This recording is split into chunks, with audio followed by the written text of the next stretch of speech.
আমি doctor Shantanu Patnaik, orthopaedic surgeon, 58 years old male patient. আমার কাছে এসেছিল প্রায় 2-3 সপ্তাহ আগে।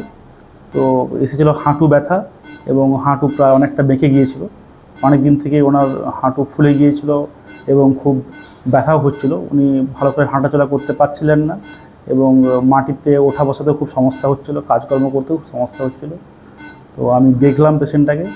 তো ওনার যেটা ডায়াগনোসিস করলাম এক্স রে করার পরে যে অস্টিও আর্থ্রাইটিস, এবং সেটা অলমোস্ট এন্ড স্টেজের দিকে। খুব সহজ বাংলায় বললে হাঁটুর হাড় অনেকটাই ক্ষয়ে গেছে।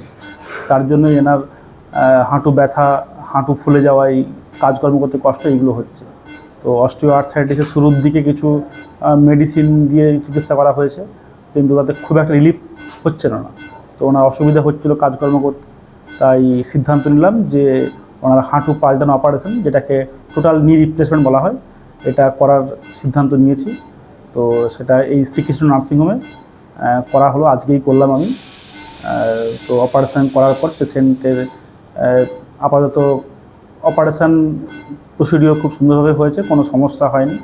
অপারেশনের পরে পেশেন্ট সুস্থ আছে, সবল আছে এবং এরপরে পেশেন্ট আশা করা যায় সময়ের সাথে সাথে হাঁটাচলা করতে পারবে, কোনো অসুবিধা আশা করি হবে না। তো আমি এই শ্রীকৃষ্ণ নার্সিংহোম নারায়ণগড়ে অনেক দিন থেকেই অপারেশন করছি। প্রায় আমি এখানে বছর 4 ধরেই অপারেশন করছি, অনেকেই জানেন হয়তো। তো এখানে সমস্ত ধরনের অপারেশন আমি আগে করেছি।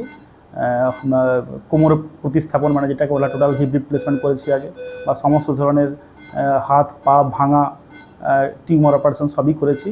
বাট হাঁটু পাল্টানো অপারেশন প্রথমবার করলাম। এই নার্সিংহোমে সমস্ত ধরনের পরিকাঠামো আছে এবং সমস্ত ধরনের সেট আপ আছে বড় হাড়ের অপারেশন করার জন্য।